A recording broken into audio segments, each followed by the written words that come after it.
关老师的手机还是处于关机状态。你俩昨天晚上怎么分开的？昨天晚上，你俩就是去了酒吧去了，然后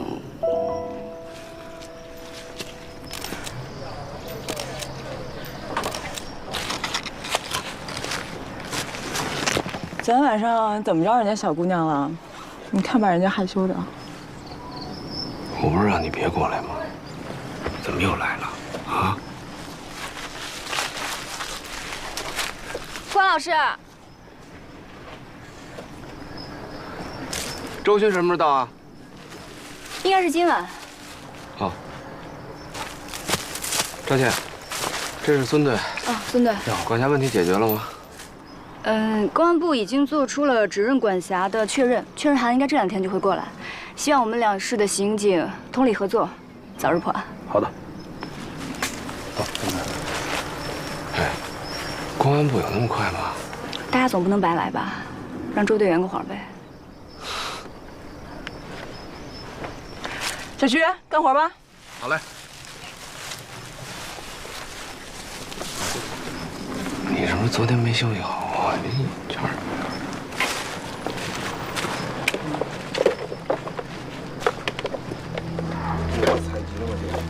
暂时没有。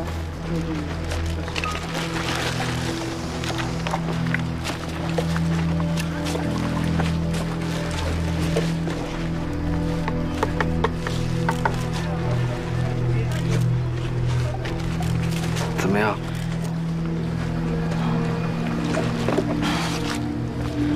这5名被害人的死亡时间大概分布在4年间，死亡时间相应递进。第1具已经完全呈白骨化。根据技术队对衣物腐化程度的鉴定来推测，死亡时间应该在4年前。第2具虽然也呈白骨化，但是从骨盆位置、蛆虫的生长周期以及骨质风化的情况来推测，死亡时间相对更近一些，大概在3年前。第4具已经完全呈液化状态了，你看见尸体全身遍布那层绿色的东西了吗？那个是脂肪腐败之后转化成为的尸蜡。最近的这具相对还算新鲜。虽然遭到昆虫和野兽侵蚀的情况比较严重，但是从指甲脱落的情况来看，死亡时间不超过3周。哎，那中间这具呢？中间这具软组织已经风干了，而且你看，左侧颅骨有处凹陷。凹陷，这是胡强敲死那个？准确的表述要去掉那个“死”字儿。被害人舌骨断裂，更像是被勒死的。难道胡强把他干倒了，另外有人杀了他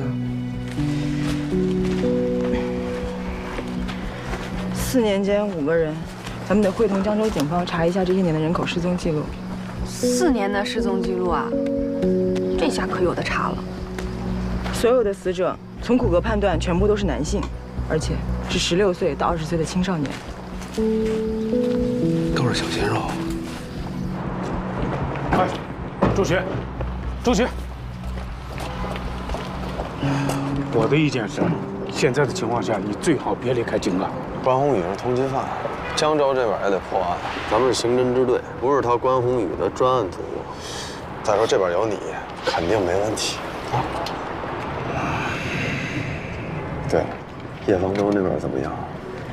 那个混蛋呐，他离开支队就把手机号码给换了，拨打过他其他曾经用过的电话呢，也都停了。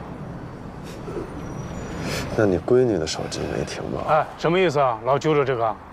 不是，你看看啊，叶方舟恰恰这个时候联系周书彤，不像是偶然。无论出于保护你女儿，还是查到叶方舟背后的秘密，我都建议你跟进一下。行，我先走了啊。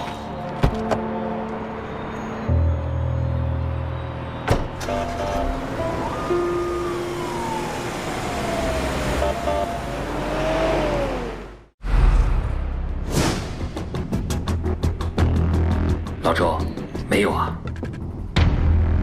我有办法。我被拉进了一个500人的单身群，约定好了，谁结了婚就要退群。3年后，我当了群主。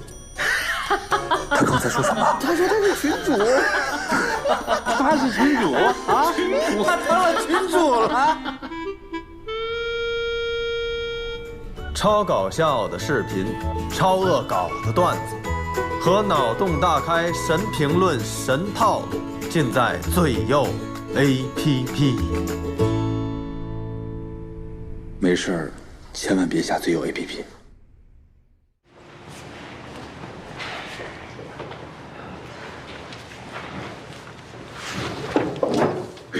从走访江州职业技术学院的情况来看，董乾的口碑的确是中规中矩。老师们呢，大概都觉得他性格比较孤僻，不太喜欢跟人交往。学生们反映的也大多都是，什么照本宣科啊，作业布置的有点多，诸如此类的，都是什么没有价值的事儿。不过说到底，他也的确没有什么任何出格逾矩或者什么牵扯违法犯罪的行为。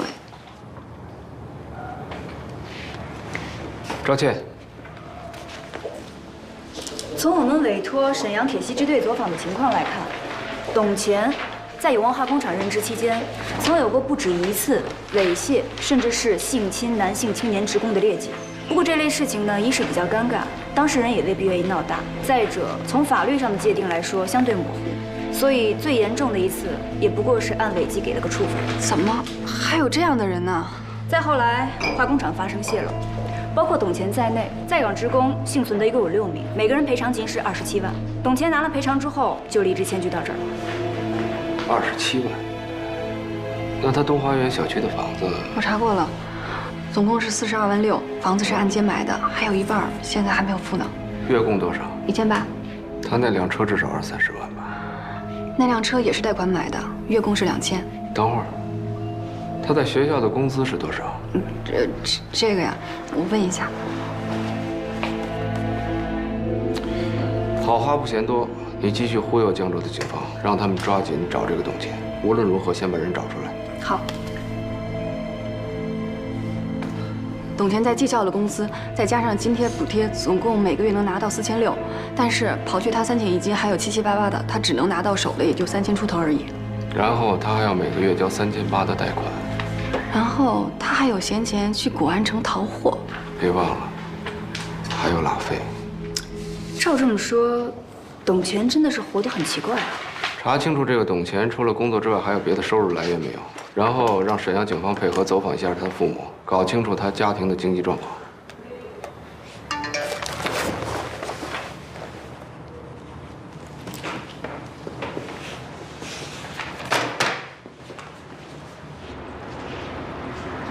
哎，方便吗？没问题，你说。您等一下。喂，侯宇，周鑫已经带着押运车过去了。不出意外的话，今天晚上就会到，到时候你就更难脱身了。放心吧，昨天晚上我已经找机会去了一趟南山军区，中间环节我就不说了。跟我接洽的是我当年非常可靠的一个战友。总之，这个安婷曾在南山军区武警部队服役多年，后来弄丢了一批报废枪支，被送上了军事法庭，但是证据不足，所以没有定罪，但最后还是被开除了。这个安婷本是山西大同人，父亲早年病逝，母亲患老年痴呆症，现在还在大同一家养老院。她被部队开除之后行踪不明，据说是带了妹妹去京港发展。妹妹。在安婷服役期间，老太太大概是觉得孤单，领养过一个女孩，但在记录上查不到，好像也不姓安。那这个安婷的母亲姓什么？好像是姓赵。姓啥？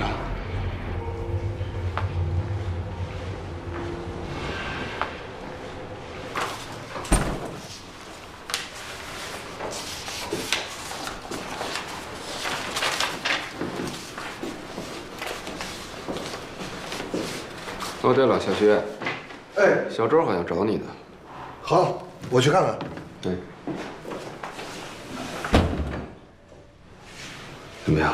结果出来了吗？1号被害人，他在肋骨下方我们发现了多处刀痕，经过初步诊断是遭利器戳刺致死的。2号被害人的刀痕在颈椎前方，也就是说很有可能被一刀戳穿了脖子。3号跟4号被害人很像，都是遭勒颈致死的。去除表面的尸蜡之后，我们甚至还能模糊地看到颈侧的勒痕。5号被害人是被溺死的。我们在肺腔提取的水质样品，我怎么老觉得跟你一本正经的聊案子那么搞笑呢？什么意思啊？是不是觉得我改邪归正以后，这魅力值大减呢？啊，对了，关于死亡时间更确切的认定，我还需要去趟现场，找一些关于气温、湿度以及生物环境相关的检材。既然您来了，能不能陪我去趟现场啊？我想来也拦不住啊。哎，你得注意一下身体啊。知道。关老师，周书彤没找我呀？啊，是吗？啊，那可能我听错了吧？啊，没事，你先忙吧。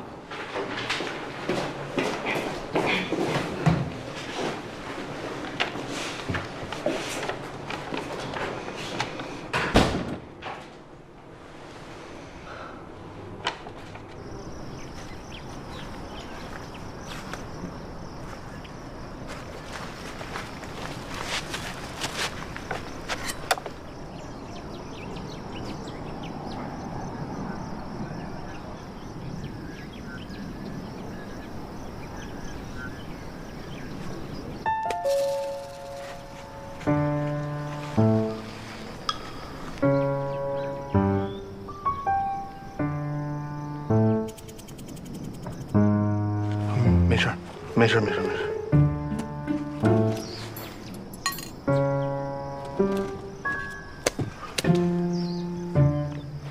姐，有东西砸着我了。没事儿。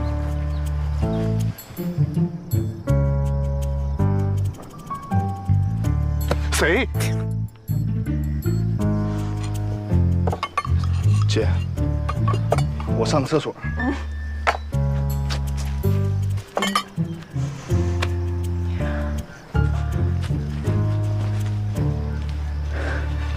你干嘛？没听见人说吗？要上厕所，这多恶心！你要累就歇会儿。王老师，我董前东花园小区的走访情况来看，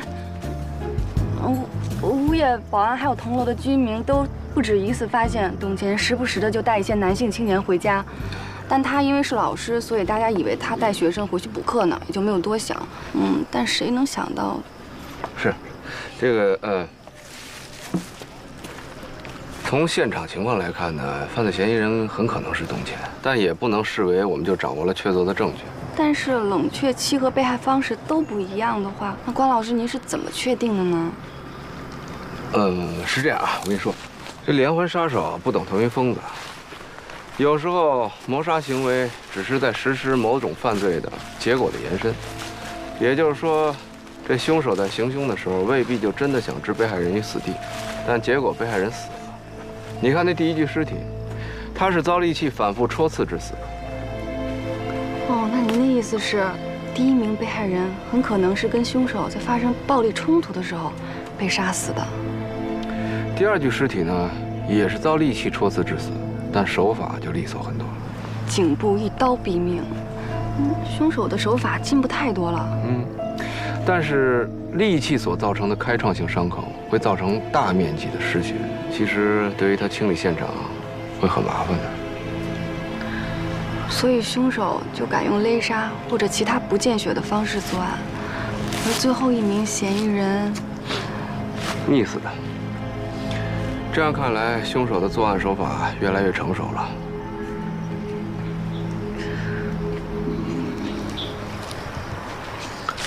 关老师，昨天晚上，你还好意思跟我说昨天晚上？哎，我喝大了，你人去哪儿了？你不管我呀？你跑哪儿去了？等我醒过来，我在街上飘了一宿，你知道吗？这天亮了我才赶过来的。你可真够仗义的。那关老师，那您是不是都不记得您昨天晚上说过什么了？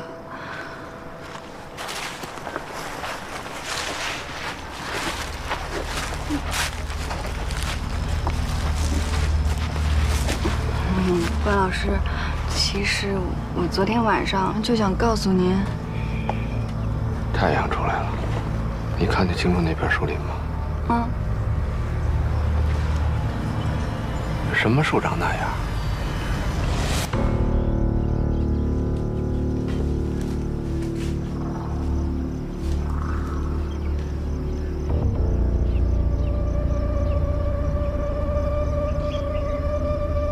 这就是董乾。对，他怎么自杀了？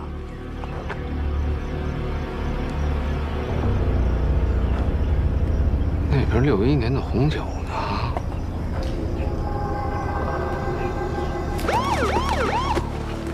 来，快一点，快点！小心头。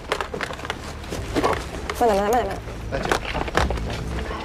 灯。兄弟。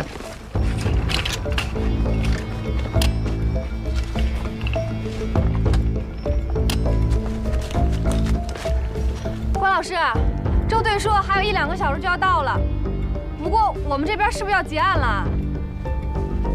走吧，过去看看。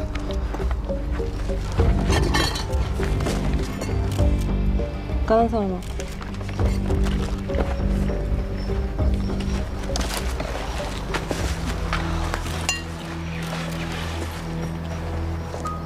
应该是自杀。应该是。不用那么咬字呀。从初步状况来看，没有发现与自杀相悖的证据。他是用拖车绳上吊的，绳索与勒痕相吻合，勒痕周围没有发现2次创伤，也就是说，董乾窒息死亡是一次性勒紧的结果。而且，伤口中的纤维看上去和上吊所用的绳索材质差不多啊。不过这部分还需要技术队进一步去确认。最关键的是，在他脖颈勒痕伤口处前后左右的多处淤伤和外表皮擦伤的情形判断，完全符合上吊死亡的特征。手骨断裂，颈椎脱臼，下颌骨单侧脱臼。另外，四肢肌肉扭曲的状况完全符合上吊后身体悬空挣扎的情形。他什么时候死的？应该是48小时之内。现在尸僵已经消失了，他全身上下都非常柔软，和肝温显示的死亡时间也差不多。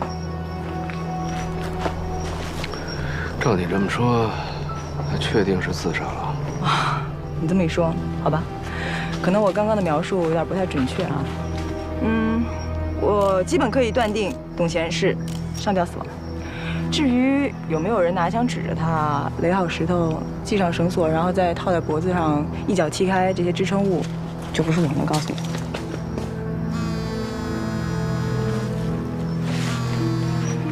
小周，来帮我扶下灯。哦，谢谢啊。你确定他是上吊死亡的吗？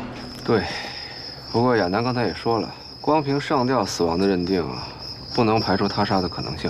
即便是在被威胁的情况下，要想让一个人乖乖地完成上吊、自杀和一系列步骤，也难免会出差错。现场的吻合度不会那么高，是吗？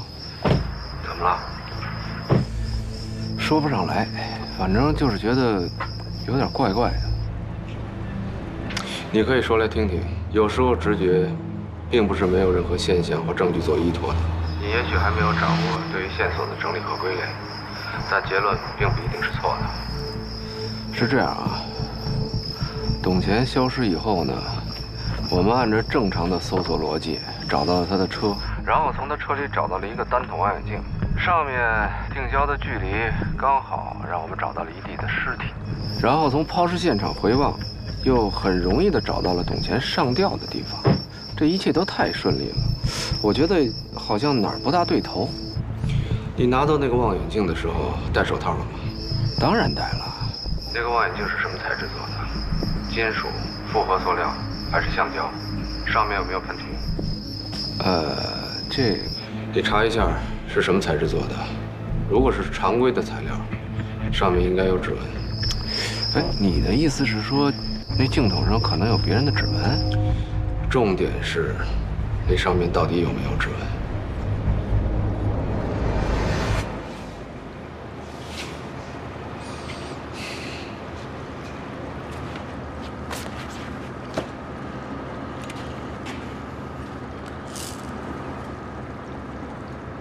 哎，带那么多东西干什么呀？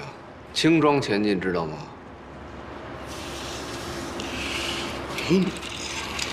我就觉得，你说咱们去之前，是不是应该跟人打声招呼啊？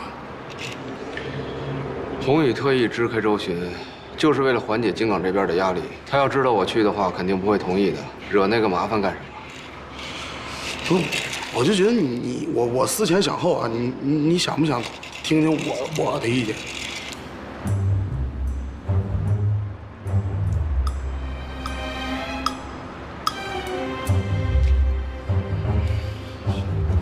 多呀。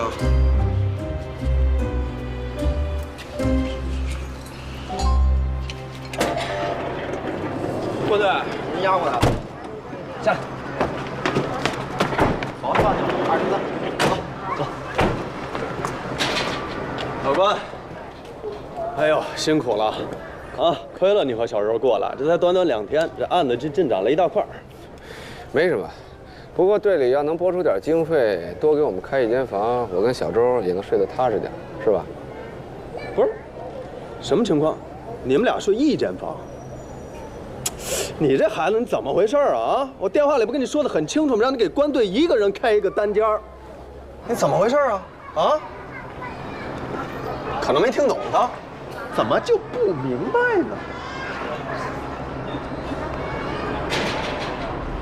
你顺着排水管从阳台窗户那爬进来，就没发现卧室里有没有人？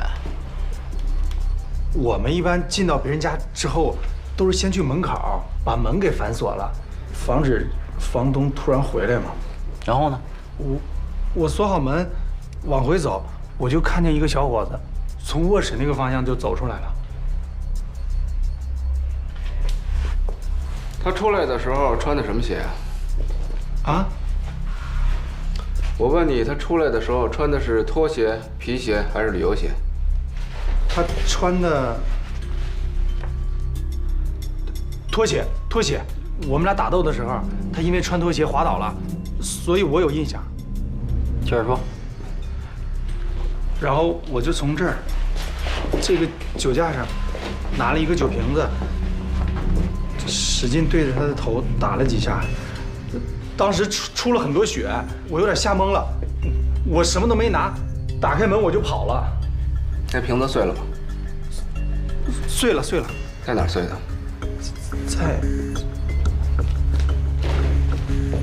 就在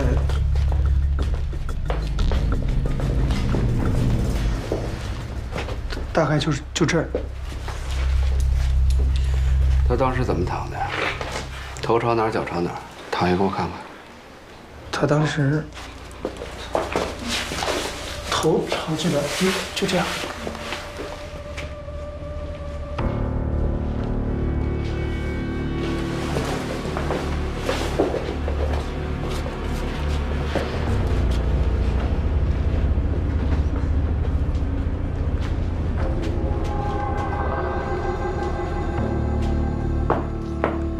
怎么着，老关？觉得地板被换过？我看这地板缝隙之间颜色差不太多，应该没被调换过吧？王啊，把技术队叫来，把地板全给我撬了。得嘞。朱队，这是我们总队的李队长，新来的朱队。李队长你好。你好。请坐吧。哎，好。我们沿着江州职业技术学院的方向跟进调查，发现最近遇害的4号、5号被害人啊，都是该校辍学的学生。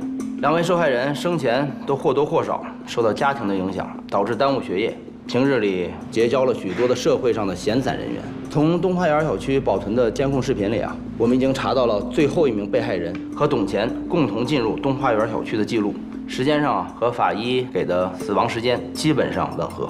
此外，我们也在对近些年这个范围特征内的失踪人口报案进一步筛查，相信很快就能锁定所有受害人的身份信息。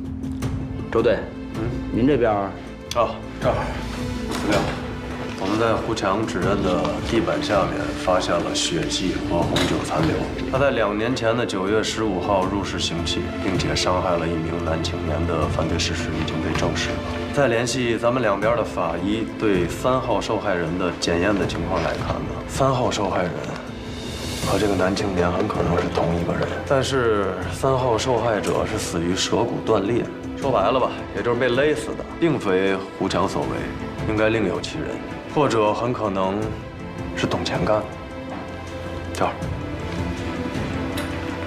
目前案件勾勒出来的大概情况是，董乾作为曾经在沈阳多次猥亵乃至是性侵多名男性青年的潜在犯罪分子，移至到江州以后，不止一次的诱骗辍学、无业，甚至是有类似境遇的青少年到自己家中实施性侵害。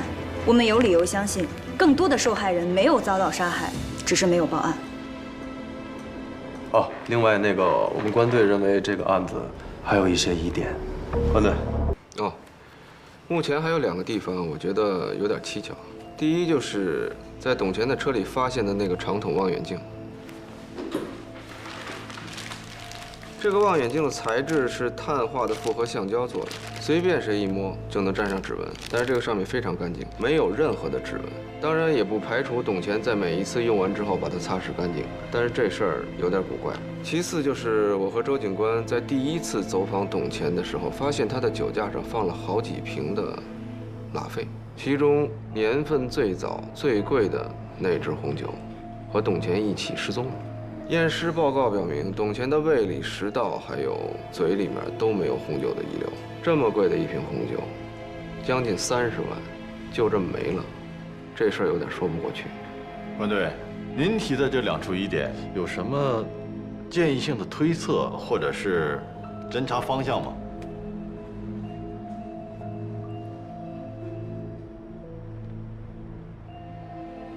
像这么名贵的红酒。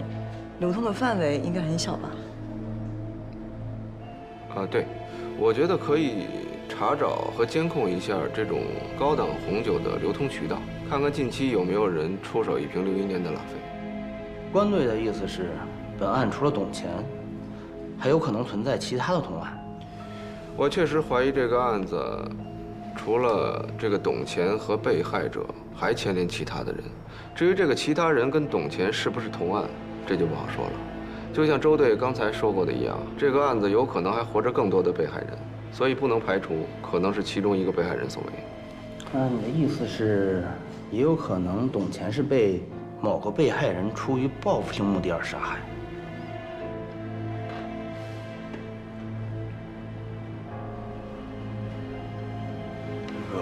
这儿，董乾上吊的现场勘查的情况有什么进展吗？没有。 通过现场侦查，我们发现完全符合上吊自杀的特性，而且我们还特别注意了一下董乾脚下的石块数量，完全符合那个高度，他可以刚好把绳索放在树干上制造绞索。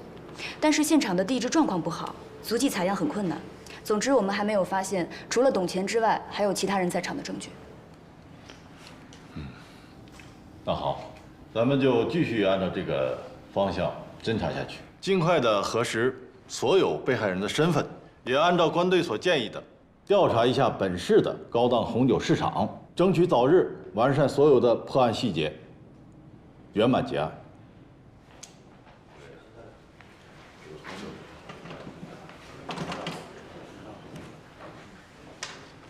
哎，周，陪着点啊！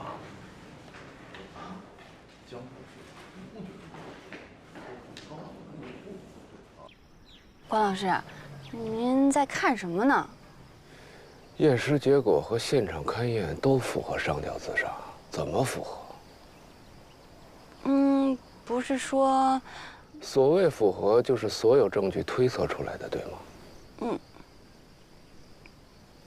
那仅凭推测，怎么就能确定他就是上吊自杀死的呢？我们肯定都是通过合理的推测呀。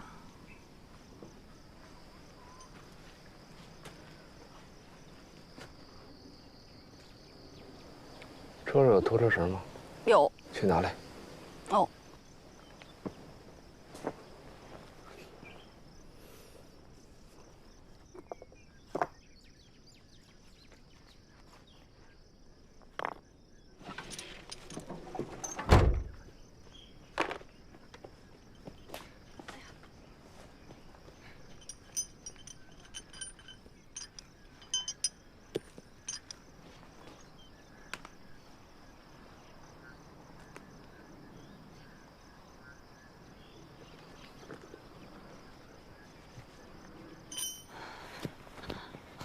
老师，我们这儿没有任何保护措施，要不要再多叫些人过来呀？没事儿，我这2只手在里边撑着劲儿呢，不会有危险的。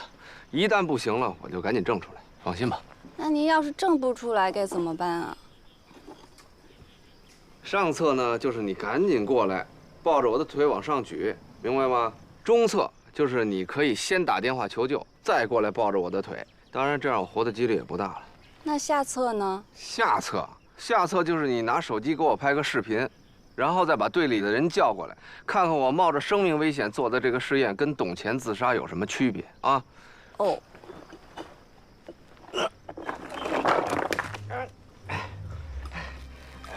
喂，哎，你怎么直接选择下策了？啊？哦。哎，对，别拽我腿，实验还没开始呢。啊。哎，好，听着啊，现在实验正式开始。那个，哎，高亚楠怎么说来着？啊？因为窒息而挣扎。哦。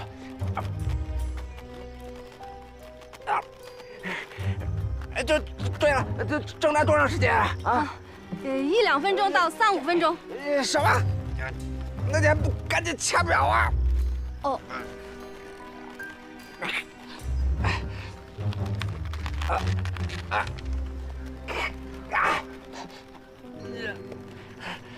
多长时间了？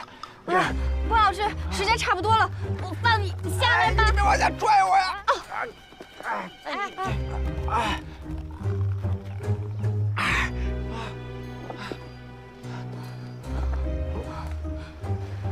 现在有你呢，你想弄死我啊？哎，您看这石头散落的位置和现场还是一致的啊。你等着他，你等我缓过来，看我怎么收拾你。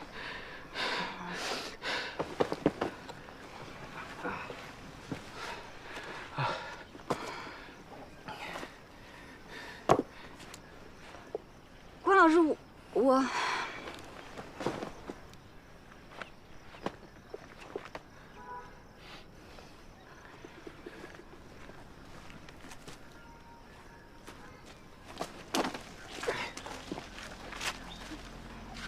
关老师，您这又要干什么呀？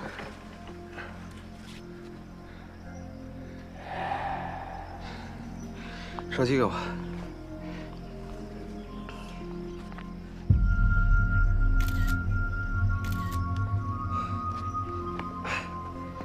来，自己看看吧。第一张是我刚才上吊的时候磨出来的印儿，下一张是董乾上吊的时候留下的痕迹。这难道董乾不是自杀啊？那句话叫什么来着？百密一疏。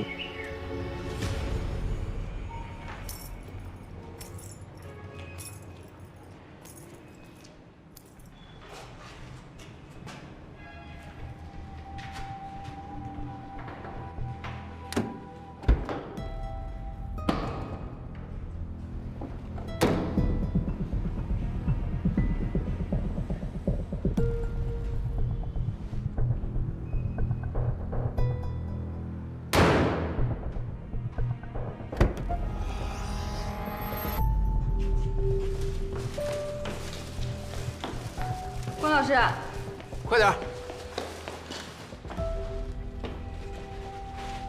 哎呀，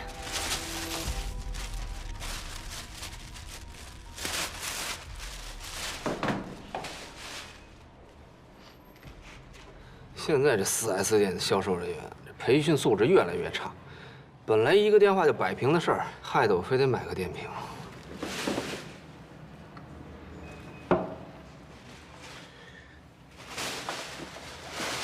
哎，周巡管不管报销啊？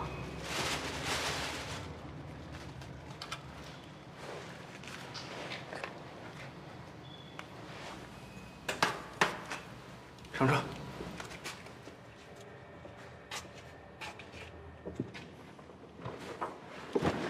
叫你买的东西呢？哦，都在这儿呢。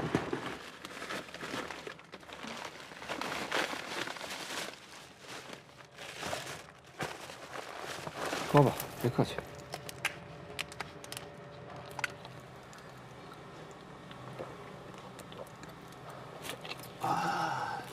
CD 呢？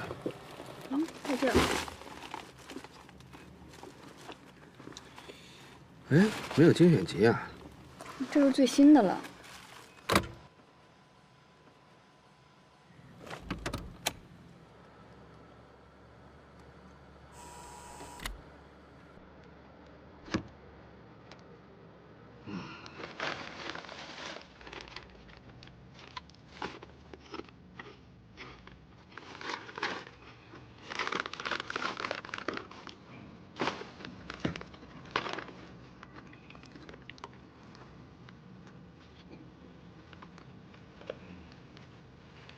郭老师，您这是？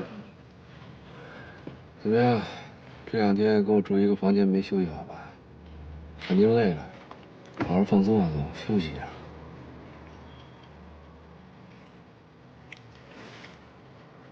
叫你休息休息，不会啊？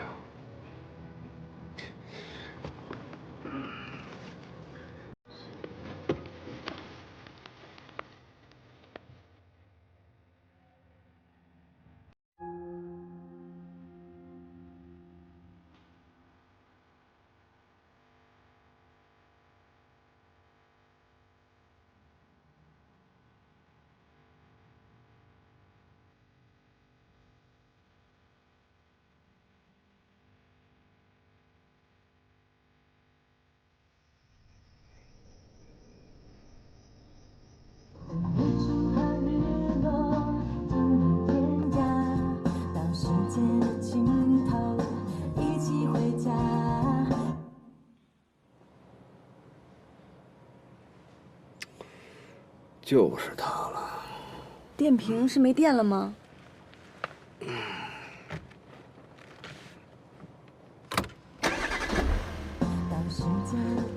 哎，这怎么？断电保护。现在一般中高档的汽车都具备这种电瓶低电量的断电保护，也就是说，一辆车在没启动的情况下通电，一旦车载电脑监测到车的电瓶电量低于某个百分比，就会自动切断整车的电源，这样开车的人就不会因为电瓶的电耗尽了而启动不了车这种尴尬。那我们找到这个车的时候，电瓶是完全没有电的。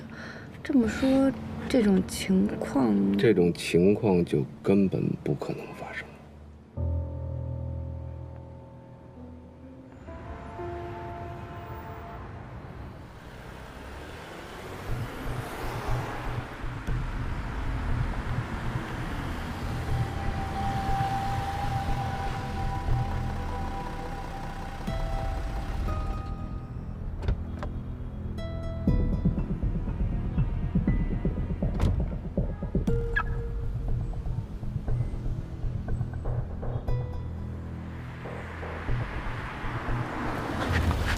目标已经进入金刚酒店，我们停在正门值守。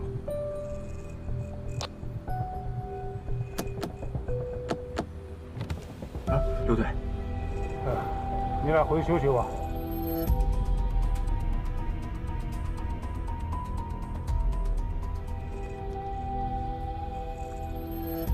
您放心，这个号暂时是安全的。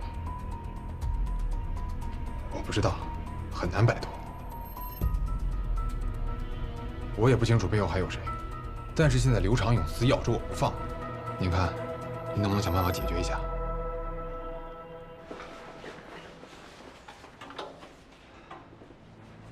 哎，不好意思啊，久等了。没事没事，东西带没？带了。周队，这个呢，确实是安婷在服役期间的所有记录。根据规定呢，只能查阅，不能复制。还请咱们这边多多谅解。谅解，没问题，能看就行。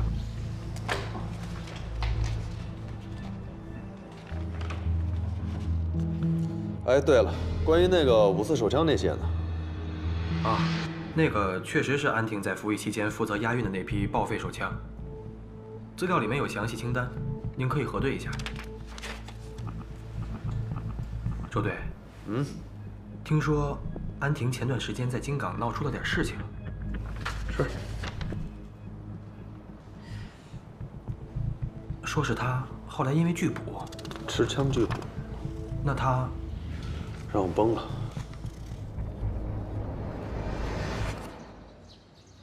你们确定还有一个人？是这样，昨天我和关老师重新勘测了董乾的自杀现场，还有他的车。经过实地勘测，我们现在可以基本确认，无论董乾是不是自杀的，都可以确定他的自杀现场是由另一个人特意给伪造出来的。此外，他那瓶消失不见的拉菲红酒，还有他现在入不敷出的经济状况，以及他那辆车里莫名其妙被耗光电量的电瓶，以上都可以作为我们推测的佐证。那这个董乾，他们是同伙呢，还是仇人？不好说。不管这个人的真实身份，还是之前在案件中所扮演的角色是什么，我感觉董乾就是死在他手上的。这董乾有多重啊？140、150，差不多。差不多，怎么了？昨天你们勘察现场的时候，有没有想过，他是怎么把一个100多斤的人给吊到树上？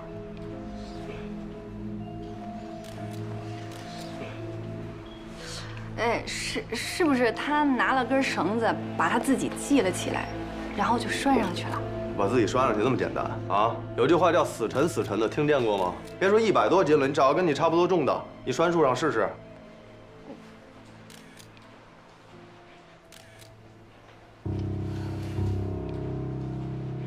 不过这都是技术上的小事儿啊。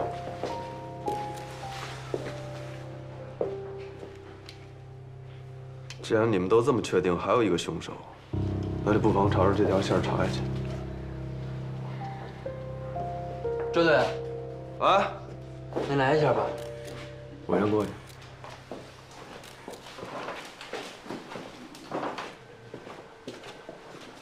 关队，哎，高主任在楼下车里面验尸有了新的情况，他想请您当面的沟通。走。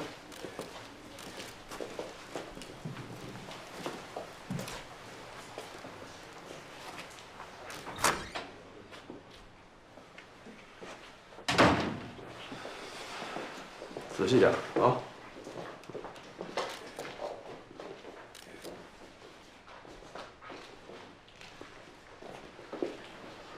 哎，老关呢？刚被高法医叫走了，说是验尸有了新的进展。行，来，我问问，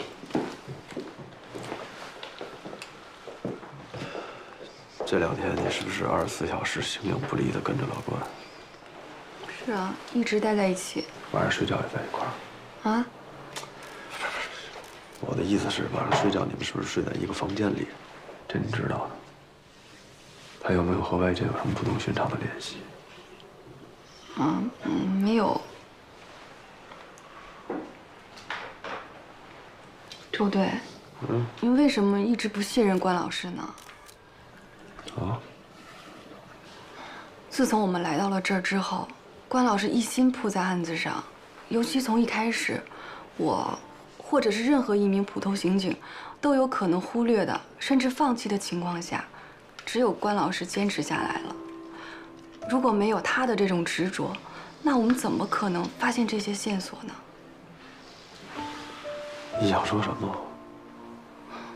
我不知道关老师是不是最优秀的刑警，但他的确是我见过最敬业的。如果整个支队大家都以破案为同舟共济的话，能不能少些牵制和猜忌？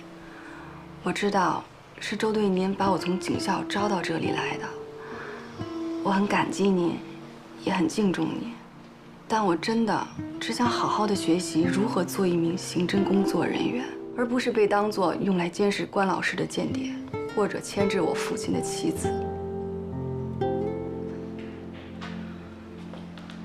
周队，我不会继续再做这样的事情了。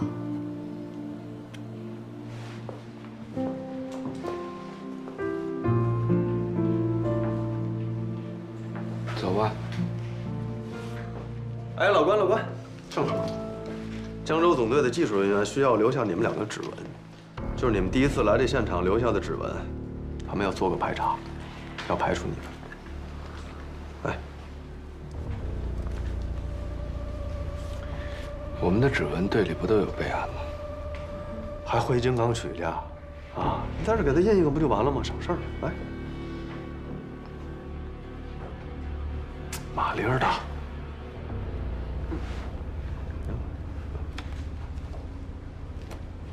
离远点，离远点。好。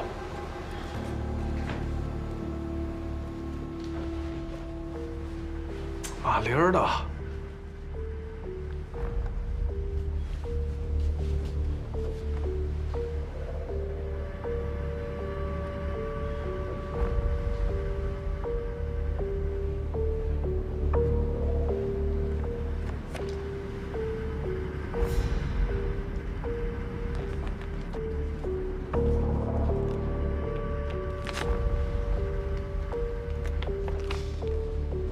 齐活。等完了事儿，回江州会议室碰个头。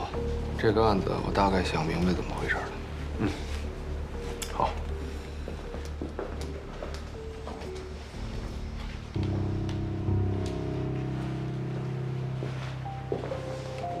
哎，赵倩，赵倩，哎，周队。排查一下。好。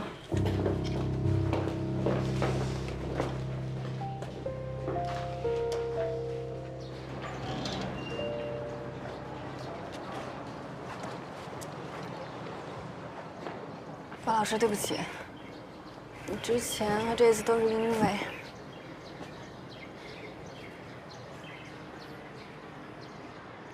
我只是个编外的顾问，周勋才是你真正的领导。作为一名刑警，要懂得服从命令，做你自己该做的，只要不干扰破案，就算尽到本分。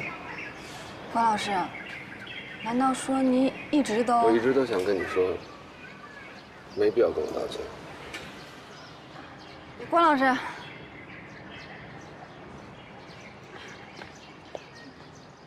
那天晚上，您问我更喜欢您哪个样子，我想跟您说的是，不管您是哪个样子，我最喜欢的都是您办案时候的样子。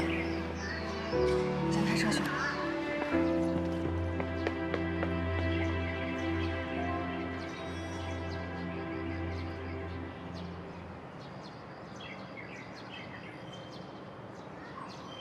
只有茶几上周书彤右手的部分指纹，官队没有在现场留下指纹，或者被董乾打扫的时候擦掉了。我队里的存档比对过，比对过了，官队和周书彤的指纹都没有问题啊。不过，您为什么要我比对？没有为什么，为了确保万无一失。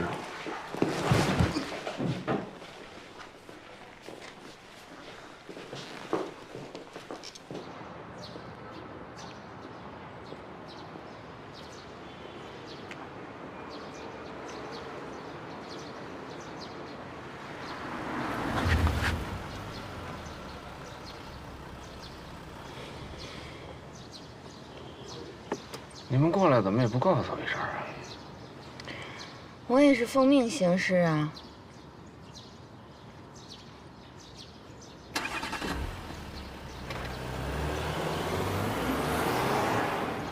有很多线索呀，现在还没有落实，门关上，因为多派人手出去，把一些疑点啊尽快完善。哎，那是关队来了。哎。接下来我要跟各位说的，虽然都有直接或间接的证据做依托，但大体上都是推测，目的就是为了让各位领导对案件的事实有一个轮廓。我后面会给一个排查的大方向，但这一块就要麻烦江州各位领导的支持。对，我和老关商量过了，不管公安部对本案的管辖权最后是否给出书面的指定，只要是侦查一结束，我们全队立马撤。谢谢支持啊！哎呀，客气了，咱们毕竟都是一家人嘛。根据我们之前所掌握的线索，认定董乾对本案所涉及的5个被害人实施了侵害乃至是谋杀，这个方向一定是对的。但在董乾背后一定还有一个凶手，我们现在基本认定这个凶手就是董乾的同案。无论这个人参与了董乾这5起谋杀案的哪一起，我敢确定，董乾就是这个人杀的。昨天晚上我和小周去进行了实测，发现了那个本不该没有电的电瓶，这事儿怎么解释？我推测，在我们走访董钱的当晚，不知名的凶手将另一辆车开到了山崖边，然后以电瓶没电，需要董钱过来帮忙拖车为由，将董钱引到了这里。而在这个时候，他应当已经计划好了要除掉董钱。当然，为了防止董钱起疑，凶手应该确实放空了电瓶里的电。董钱抵达之后，和凶手协商如何让车辆掉头，才能把车拖走的问题。而为什么董钱被发现时是用拖车绳上吊的，而且死亡特征符合上吊死亡的情形？那是因为他确实是被拖车绳勒死的。我不知道这与凶手事先策划的是否吻合，因为实施谋杀的时机往往稍纵即逝，机会出现了，而凶手也没有错过。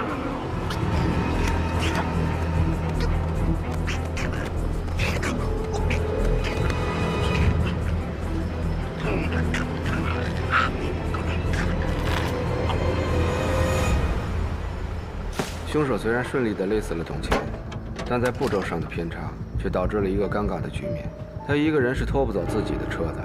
不过很快他就发现，鉴于所有轿车的电瓶规格基本都是统一的，所以他可以把董钱车上的电瓶换到自己车上。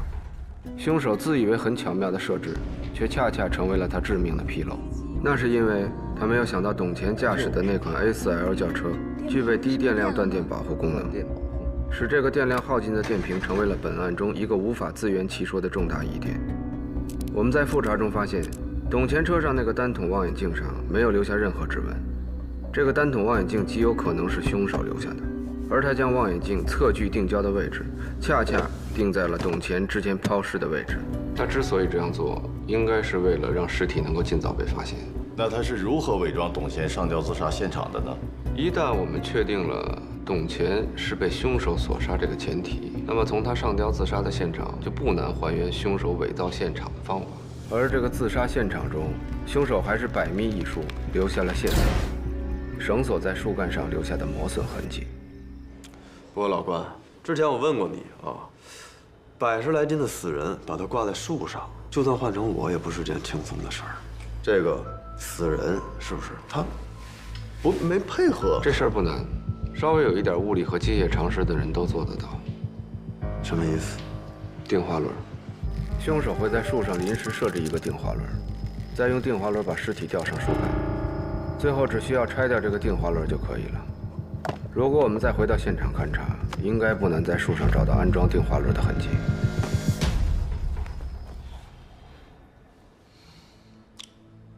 关队，您的推测虽然比较大胆，但确实符合逻辑。那么您认定凶手很可能是董钱的同案，也是因为从董钱车辆被遗弃的位置，使用他车里面已经被调校好焦距的望远镜，刚好指向抛尸现场。从抛尸现场又刚好可以看到董钱上吊自杀的所在。凶手这么做，无非就是想让这起连环凶杀案以董钱畏罪自杀的方式了结。刚才高法医找到我，给了我一些新的尸检报告。值得注意的是，4号被害人是从背后被勒杀的，可是他的颈椎错位却是从左向右。通常我们从背后锁喉应该怎么做？锁喉？通常锁喉，来，通常就是这样，就这样。从你刚才这个动作可以看出，颈椎脱臼应该是从右向左，这样才符合你从背后发力的这个位置。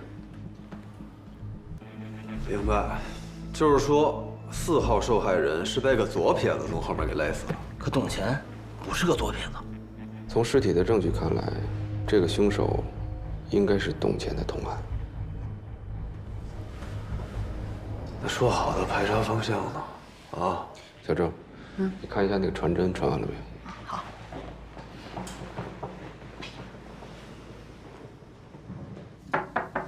进来。刘哥，这是你要的资料。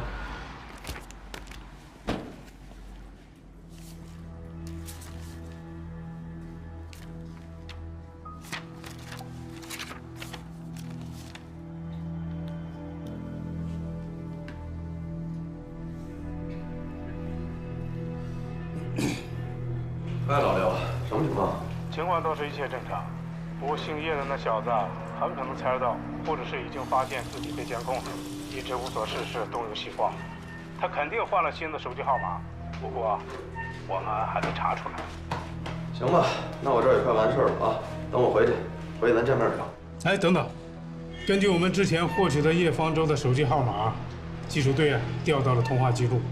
从这上面看呢，除了一些无关紧要的号码以外，还有2个已经被停用的号码。哈，猜出来，估计那2个号码也查不着了吧？对，那这2个号码不是实名注册的。哎呀，这小子跟咱玩某手游戏呢，严格控制这件事情的保密范围。毕竟叶方舟以前是咱们队里的人，千万别打草惊蛇。那你说，这保密范围控制在什么程度啊？除了你和我，还有……你说什么？关宏峰？对，叶方舟、关宏峰、关宏宇，如果他们不是一伙的，老关替咱们破这案子，对咱们有帮助；如果他们是一伙的，正好让关宏峰可以露出马脚。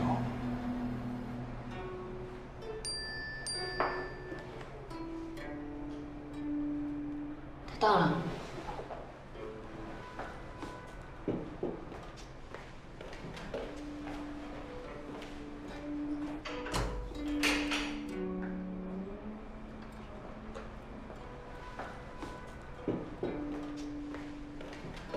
来，哥，没让人盯上吧？放心吧，没有人跟踪我。之前在京港那么多人都没围住我，到了这儿，他们跟我一样，人生地不熟。可我听说的是，要是没有韩冰帮助，213灭门惨案的通缉犯，可能在前天晚上就落网了。现在周巡和江州的警察都撒出去抓凶手了，他们顾不上我。找到凶手了。说起这个，差点穿帮，还是小周告诉我的。你是不是没有注意到这个细节？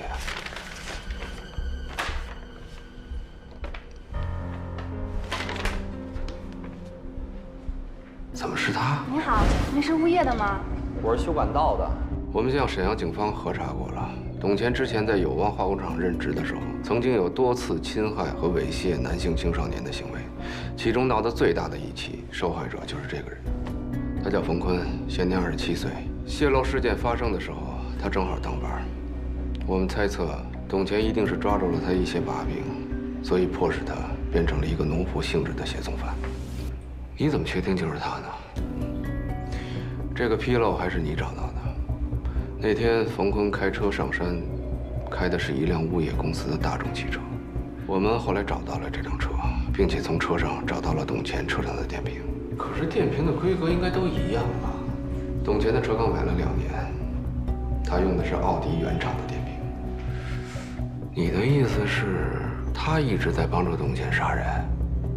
应该是，不出意外的话，抛尸的工作应该也是由他完成的。你们那次到访惊动了他和董乾，冯坤那天晚上上山约了董乾，可能就是以商讨如何重新掩埋和转移之前抛弃的尸体为由。看来他是担心案发以后牵连到自己，所以才杀了董乾，并且伪造了董乾畏罪自杀的现场，而且还引导我们找到了那些尸体。恐怕不仅仅如此，刚才提到的奴仆性质的生活，致使冯坤在董乾的胁迫下，一次次帮助他实施谋杀、转移尸体，而且他还不得不用自己的一切负担他的生活，负担董乾的生活。你和小周不是注意到董乾入不敷出吗？其实冯坤也一样，他到现在还住在物业公司的集体宿舍里，名下没有1分钱，就算逃跑的时候也没有什么可带的细软。可能就是这种胁迫的生活，让冯坤忍受到了极点。你和小周的到访，应该是压死骆驼的最后一根稻草。他跑了。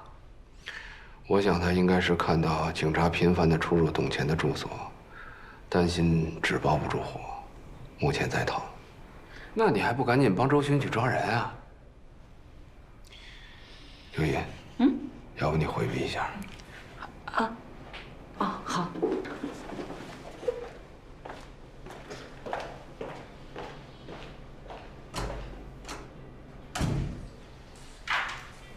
们现在交接吧。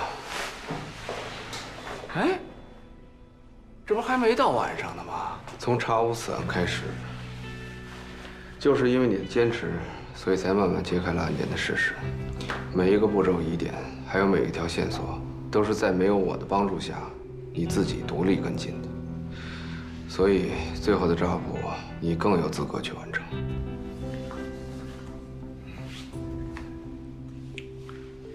行啊，那现在这个抓捕有什么方向吗？手机备忘录上都有，你照着上面应该能摸个8、9不离十。哦，对了，话说回来了，你去南山的那天晚上，跟小周说了什么？啊？恐怕这个案子结束的时候，你得跟小周一块儿回去。这个由他刚表白过的关老师，应该由你扮演更合适。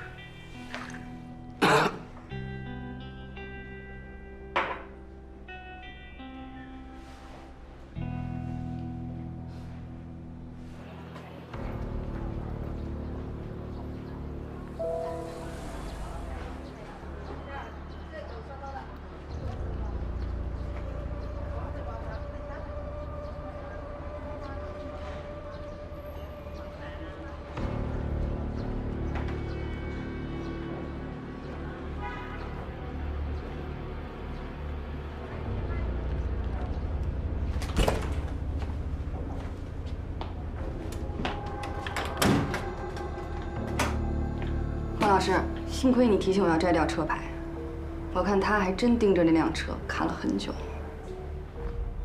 走。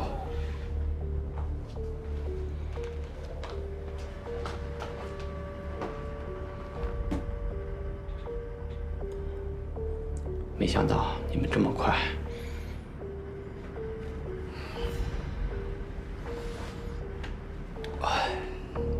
小伙子，现如今火车、飞机，还有稍微正规一点的长途汽车站，都需要实名购票。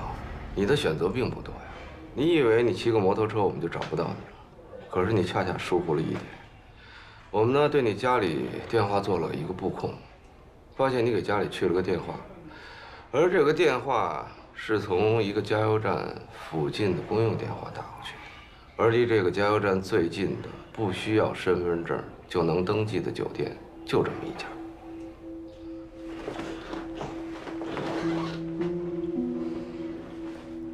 这条路是去沈阳的吧？你是沈阳人，出了事就往家跑，这也算是一种本能。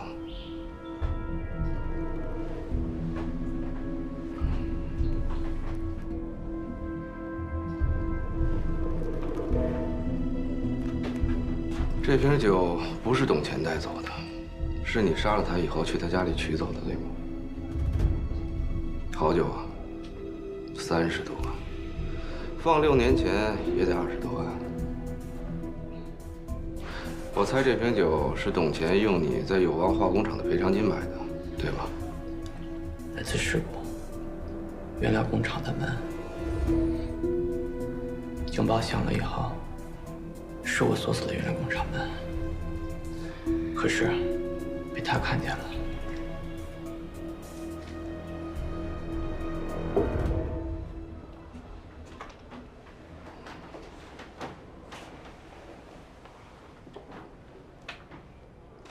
可你知不知道，如果你不关那个安全门的话，你们厂子里的人死的会更多。我查过事故报告了，那2个遇难者其实当时已经处于化工原料之下了，没有生还的可能性。你的选择是对的。可是，他一直说是我害死了他们，他还让你供养他，让你帮他杀人抛尸，对吗？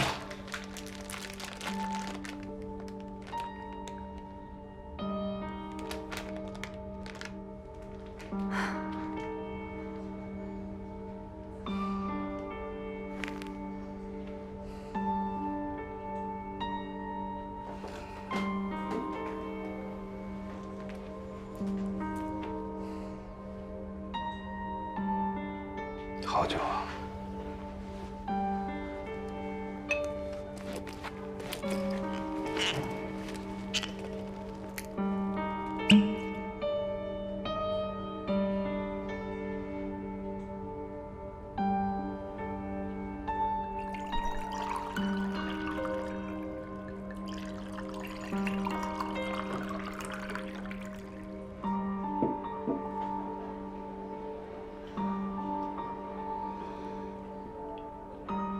61年，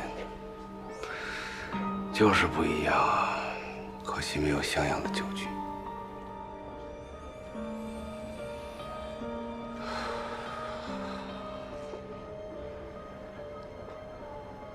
来。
呼叫指挥中心，监听已经被破坏了，行动人员的身份可能会暴露，现在监测不到里边的情况，请求执行营救。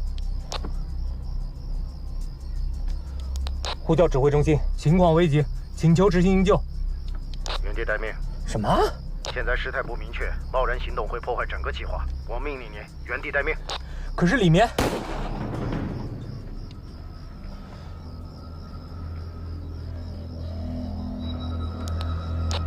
我是赵行长，2号观察哨突入，完毕。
哎，老关，来，快来，来坐。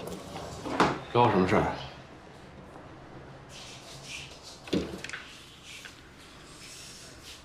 哎，别动。嘿，最近的气色不错。你是不是谈恋爱了？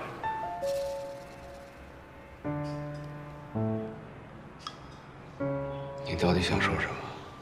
你看我想说什么？你也老大不小了啊，不能老一个人啊。我觉得小周那孩子不错，考虑考虑啊。你是有多恨刘长勇啊？你跟他有什么关系？没正事儿，我先走了。你看，这还不是正事儿？哎，不让说了，这人生大事儿，这怎么说怎么了啊？多重要！来，看那。这是安婷和叶方舟暴露和遗留下来的所有线索都在这儿。来，交你了。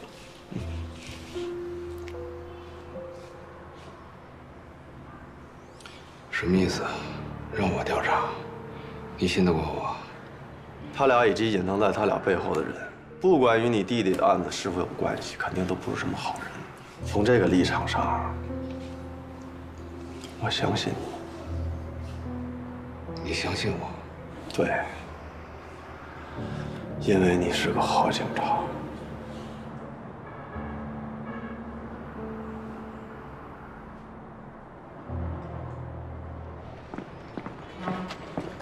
去海港支队干什么？长风长青路发现无名男尸，法医队、技术队到车库集合，15分钟之内出发。现场交给老刘，让他来负责。法医那边让他们确认一下，如果没必要的话，就把尸体拉回来做尸检。现场勘验交给技术队和助理法医完成。啊，收到。哎，对了，你刚跟我说什么？有命案你都不出现场，还教唆我？别告诉我你是要带我去海港支队找白菊打架。很过分吗？一般情况下你都很过分，总得告诉我开战的导火索是什么吧？上车告诉你。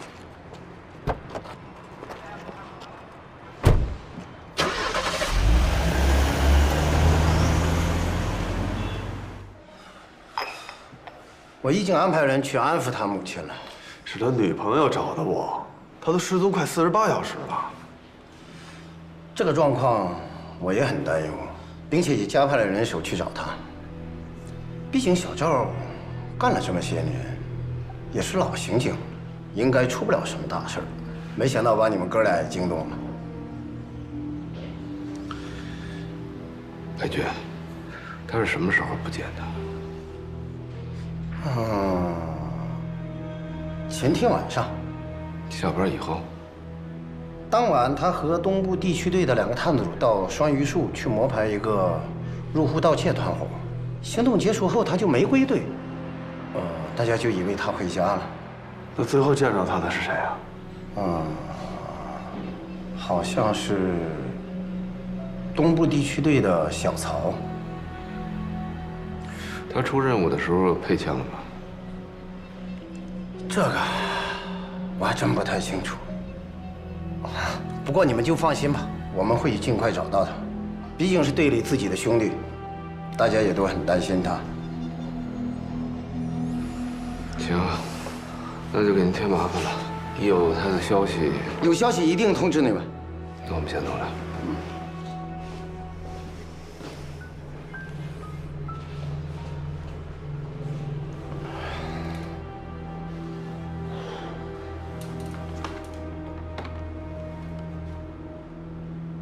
哎，刘强，叫曹法接个电话。法官，咱不去找那姓曹的问问当晚的情况吗？不用了吧，估计也问不出什么。老白应该已经叮嘱他帮着圆谎了。啊？你什么意思？老白一直在撒谎，可能是因为准备不足，所以破绽百出。撒谎？先不说他被咱们问愣了几次，最明显的就是一名支队刑警在出任务的时候失踪了，而主管他的局长对于这名失踪的刑警有没有配枪并不关心。对啊，这枪丢了可比张云成丢了严重。据他的表现来看，赵新成应该没有失踪，而且老白也应该知道他的下落。他要是这么说的话，那只有一种可能，就是赵兴成在执行某种涉密任务。或许这次涉密行动级别过高，也许老白自己也坐不了主吧。那就是说，这小子被市局临时借调了。照我看，不妨再抻2天，说不准他自己就蹦跶出来了。你要实在着急，也可以去问问市局。但如果真是涉密行动的话，市局搭不搭理得了，那就两说了。你这么一说，我还真知道该去问谁。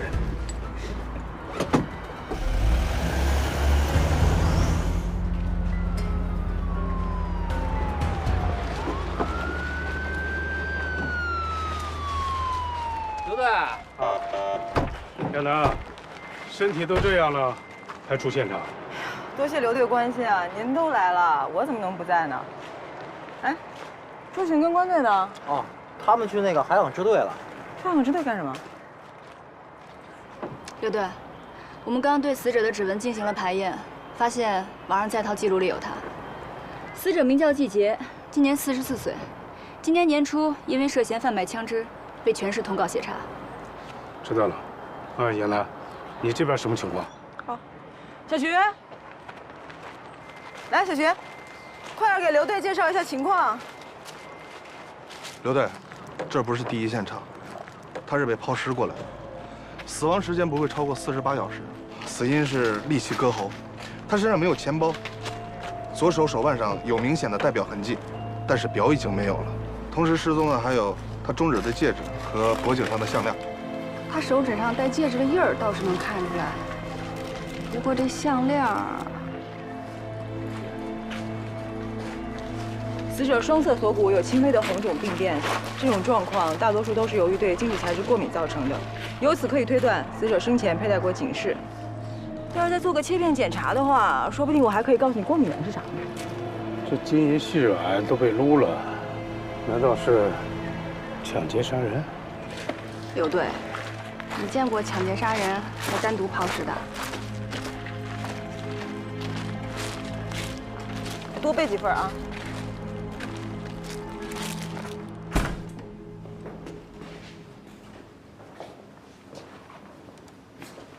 哎呦，这什么情况啊？坐。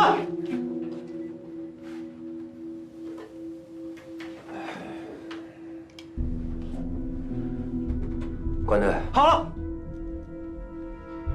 人你们见到了，现在放心了吧？总指挥说了，不允许提问或交谈，更不允许向外界透露他的情况。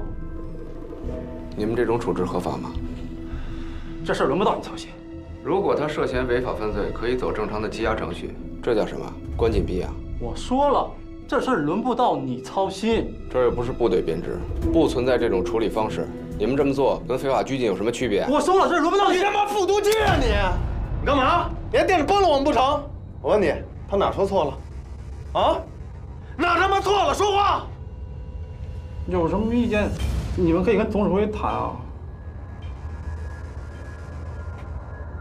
但命令就是命令，人你们见到了，马上出去。哎，老周，这事儿你也别掺和了，留个烟给我吧。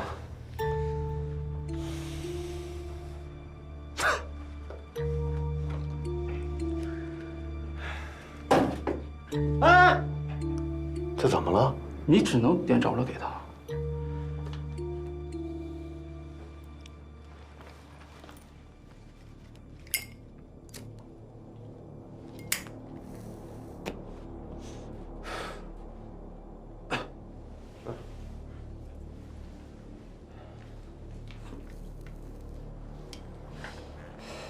关队，你们先走吧。开门，开门。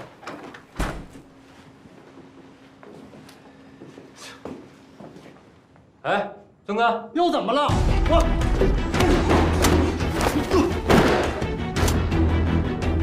对不住了，兄弟。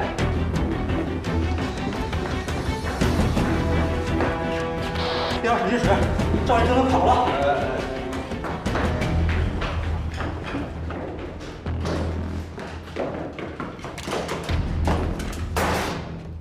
犯罪预防案例解析，不，大哥，你最近怎么了？你是不是跟你哥唱双簧，把你这脑子给唱坏了？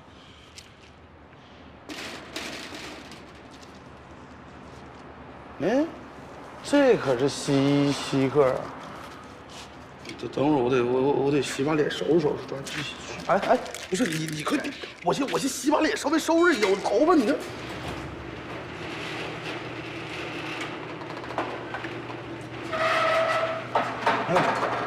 大上的，不是你下次来的时候，你提前说一声，我说好收拾。昨晚盘货的时候，看见这个，行啊，够会找地方藏的呀。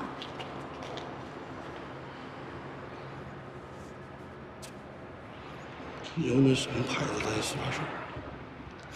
挺香啊。不适合你用。别走，老子这！走啊！你不是挺能跑了吗？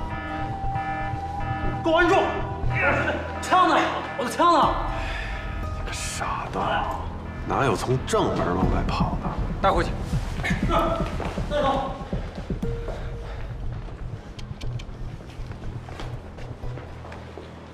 这位领导，赵新成被采取强制措施，总得有个说法。你是关洪峰？您是？跟我来吧。请进吧。哟，师姐，好久不见了。赵学，坐吧。好嘞。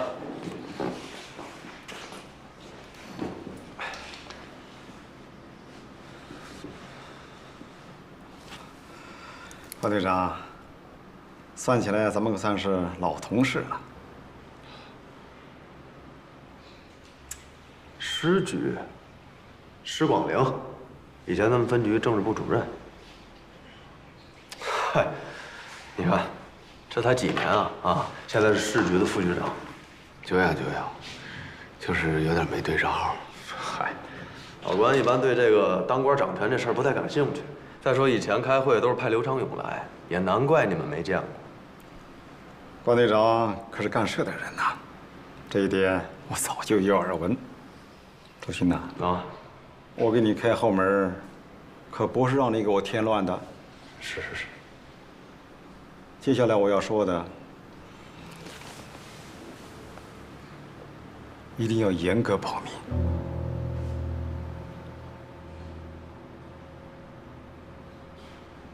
综合高法医和技术队的现场勘验结果，目前我们认为可以排查的方向有：第一，现场走访，这部分呢还是由地区的派出所现在正在进行中。由于抛尸的时间很可能是在午夜，所以找到目击证人的可能性也不大。第二，从抛尸现场旁边发现的轮胎痕迹，从它的胎间距还有它的轴距来判断，这辆车明显的超出普通轿车的规格。所以判断出它有可能是辆商务车或者是一辆面包车。现在呢，我们可以协同交通管理局调取附近的监控，但是由于时间的间距比较长，还有附近监控的装置数量有限，所以我们必须要投入大量的人力还有物力，所以取得的有效结果的可能性并不大。最后，通过对被害人季节的身份背景，还有某些特情人员的走访，我们要尽最大可能的了解到他在被害前后是否从事过枪支买卖，还有一系列的相关情况。最后，我们再对买家和卖家进行相关调查，我们要争取找到与他被害相关的一些线索。鉴于队里目前应有的资源，这3项并不可能同时进行，所以还希望刘队来定夺。第一条你说什么了？第一条就是马上打电话给周巡，让他跟关队回来主持工作。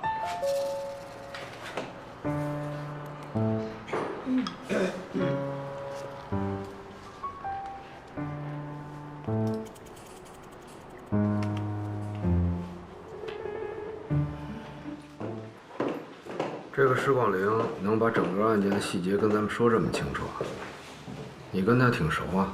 哼，那是因为我在接替你当支队长之前啊，也被无数次调到各专案组去负责外围工作。这事儿我怎么不知道？你当然不知道了，那是有保密义务的。这种临时的抽调啊，是不会通知被抽调人上级的，所以你不知道。行动内容是什么？具体的内容我们也不清楚，只知道自己该负责什么，啊，其他的不知道。哎，咱不说这些了，你和老师揽那么大一活儿，你真的没有新鲜啊？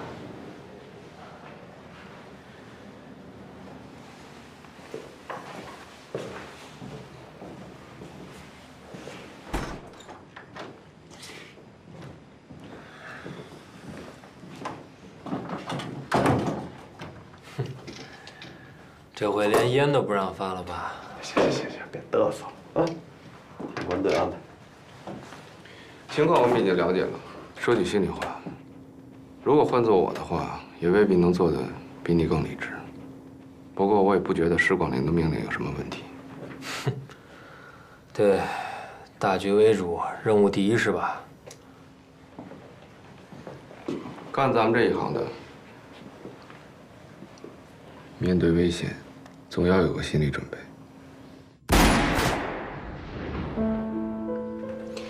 你也知道，这个行动前前后后已经准备了1年多，成败与否关乎到很多人的生命。你刚才就算跑出去了，你能怎么样？我一定可以把他找出来的。整个专案组都在找这个卧底，你两眼一摸黑，又得不到总队的支持，你怎么找啊？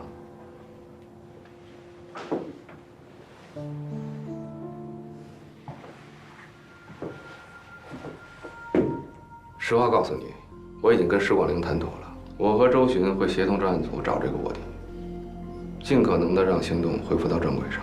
如果我们做到了，你担心的事情就不存在了，后续的处罚也就一笔勾销。所以你老老实实的，别再闹了。关队，我没想到会。得了，哎，我算是彻底让你给带下水了啊！你不相信施广陵，你总得相信我们吧？我告诉你，我很负责任的告诉你，关队找不着的人，总队派多少人都没戏啊！反正我不行啊，真的。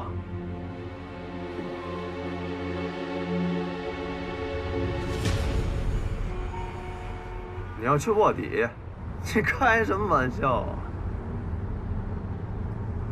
你还有更好的办法吗？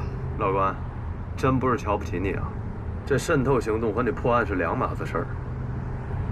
那卧底探员代号叫什么来着？编辑。对，就是这代号叫编辑的，他能渗透到孟仲谋的军火贩卖组织，那肯定花了很长的时间，而且那背景身份都被再造的天衣无缝。你呢？堂堂长风支队的前支队长，这黑白两道上都挂了号了。你别忘了，我是因为我重罪的弟弟才退出警察队伍的，我很有可能怀恨在心。好，就算你能用肥皂剧的那种情节去忽悠他们，可你从哪下手呢？孟仲谋的组织上下全都销声匿迹了，怎么找啊？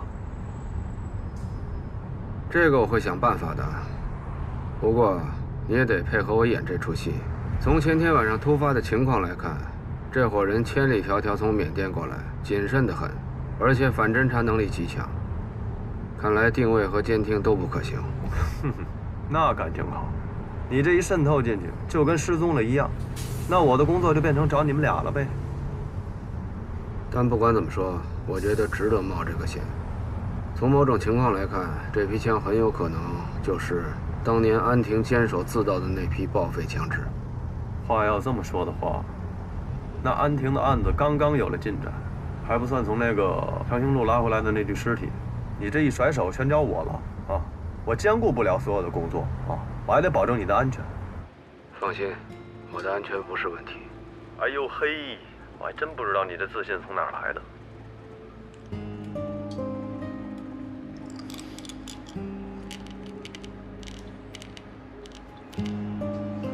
他真要那么做啊？我看这自信啊，就全来源于这200来件。你这说的什么呢？要不也是大家群力群策嘛？而且据我分析啊，咱们关大队长现在也不光关注找人这事儿了，更关注安亭那把手枪。他这么做，这不也是为了咱们红宇的这个清白吗？这刚才说那个叫孟仲谋，云南人，后来偷渡到缅甸做起了军火生意，现在是东南亚一带最大的军火商之一。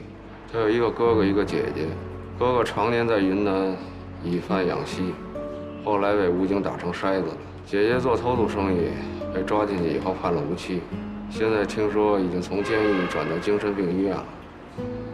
相比之下，这个孟仲谋算是有出息的。凡是在道上混的，射爆射枪的，没有不知道三哥的名。只是不知道他现在来京港干什么。那一般像这样的人，都该咱怎么接触啊？要想找东海龙借金箍棒，就得先找个虾兵蟹将打听打听。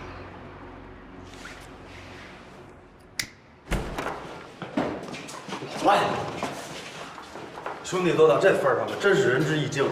你弟拿的是板上钉钉的事儿，这是原则性问题啊。周旋，你升官发财的路我不挡你，我在这图什么？多长时间了？案卷呢？你别着急呀，别给我废话！没有我弟弟的案卷，什么都免谈。你差不多点行了。你这也没传对没，你不破案了？你也不撒泡尿照照自己。没有我的话，你周巡的结案率会排倒数第几啊？老关，你要这么说话的话，那可真是坏了交情。咱俩就没交情。周队，怎么搞成这样？怎么搞成这样？我就出去一趟，你副队长连基本的工作都做不好，让那姓关的现在这么牛逼，什么意思？哎，他们怎么回事啊？你们俩办公室等我。都看什么啊？不工作了？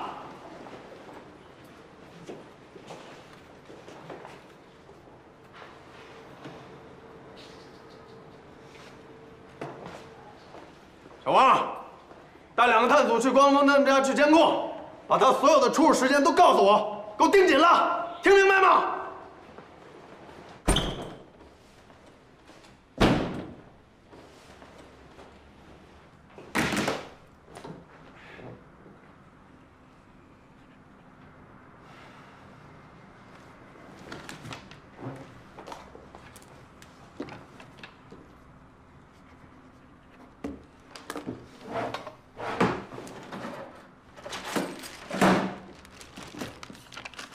来，你们俩把手头上的事儿都放一放啊，去这个地址给我好好查查，查完了结果告诉我，记住了，要保密啊。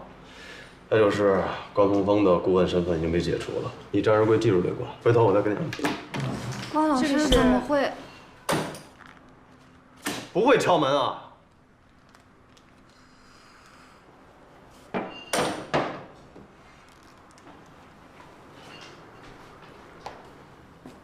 季姐的尸检报告。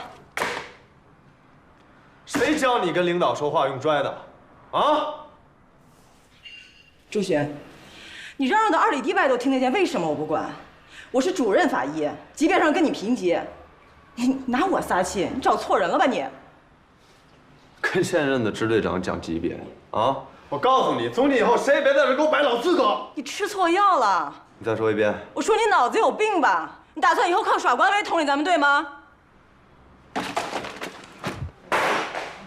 叫小徐来把这尸检报告送做了啊！高亚楠，走人，停职了，走。好啊，我正好不想伺候驴了，你自己找小徐去吧你。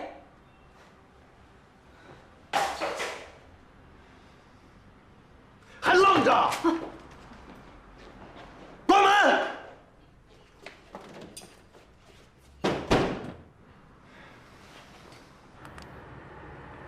哎，从交通监控上来看，周围没有什么异常，应该是安全的。哥，你确定自己去没问题啊？几个底层的小混混应该没有问题。周围环境确定了是吧？这不是刚确认完吗？你是不是在担心这个周巡他将计就计，醉翁之意不在酒啊？如果我能顺利找到孟仲谋的话，他应该不会让我处于腹背受敌的境地。但是现在真不好说。哎，我以为你们俩已经商量好这出戏怎么演了。可是里面并不包括亚楠被停职这一部分。啊？我也是刚知道的。不仅如此，他还对咱们家里上了监控。我靠！哎，这姓周的不会是想让咱们俩挖了坑埋自己吧？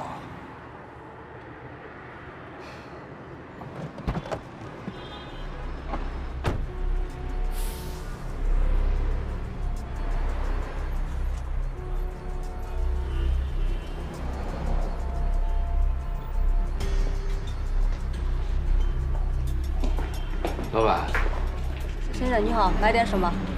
请问立川在吗？你车有你给你。啊，别找我啊，好好点啊。哎，你好，想找你买点东西。看吧，您是单位采购，还是自己家装修？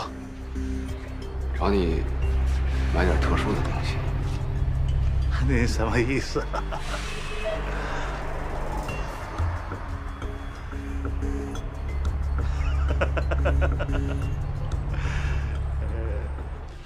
这领导之间的斗争矛盾啊，谁也说不清楚。咱们就是听命令干活的，你也别想太多啊。可周队和关老师怎么会闹到这个地步呢？太不可思议了。哎，好了，就这儿了。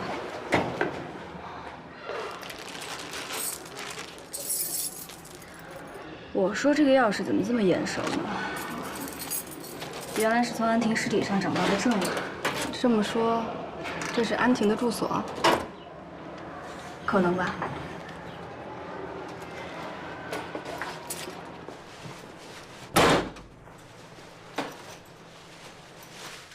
你来搜客厅和卫生间，我去搜书房和卧室。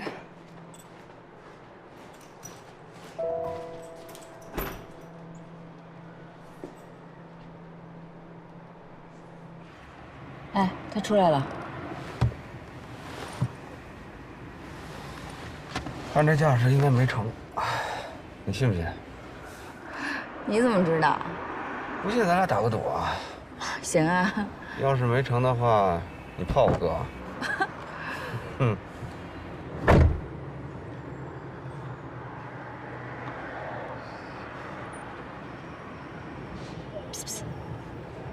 把公告看完。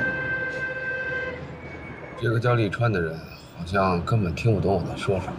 我观察到他的表情和动作有不慌的迹象，但是无论我怎么说，他都在那给我装良民。那接下来怎么办？只能对这个小型的销赃窝点进行监控，一旦有人赃并获的机会，马上把这个利川抓捕起来，争取把他变成自己的特勤人员，这样就有机会向更深一层谋查。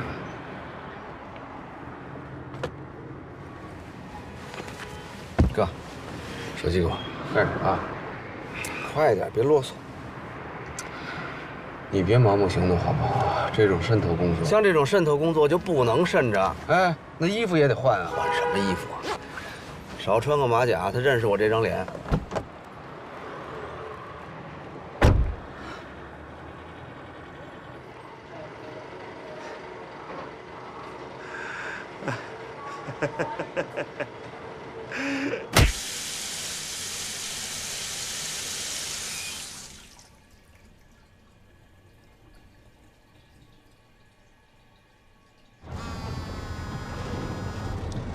喂，关老师，是我。啊，你说。我有一件事儿，不知道该跟谁说。上午周队让我和师姐去搜查安婷的住所，但是我们到了之后，并没有什么特别的发现。不过她的房屋却打扫得异常的干净，就好像在我们来之前特意有人清理过一样。再就是什么？师姐她很奇怪。什么意思啊？安婷的那串钥匙有好几把，但师姐直接拿了一把就把房门打开了，而且进去之后，她直接去让我搜查客厅，然后她自己去搜查卧室还有书房。然后呢？可问题的关键是在进门的位置根本都看不到走廊的拐角处有书房还有卧室啊！她是怎么知道这是一个2室1厅的房子呢？好，我知道了。关老师，您是不是真的要离开支队啊？再联系吧。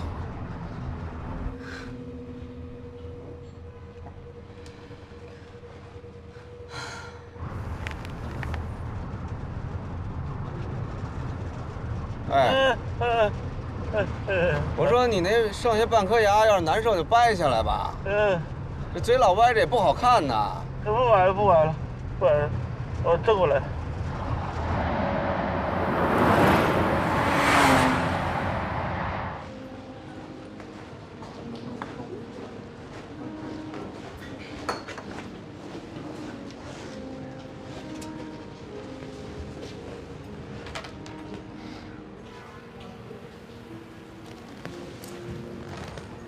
怎么还不开心啊？周队莫名其妙就把关老师给赶走了，这简直是没道理。你要这么说，上次我去车站送你，刚出来没多久，就被刘队打过去一通审，岂不是更没道理？啊，这是为什么呀？为什么？也许是因为刘队看我一直都不顺眼吧。不过话说回来，周队对于关队利用的成分更多一些吧。要是真把关队赶走了，对他应该没有什么好处。会不会是有什么别的原因？我也不知道。他们好像是因为关老师弟弟的案子才吵起来的。不过更夸张的是，自从关老师走了以后，周队整个人好像都失控了。他竟然派人跟踪关老师的行踪还有住所，还停了高法医的职。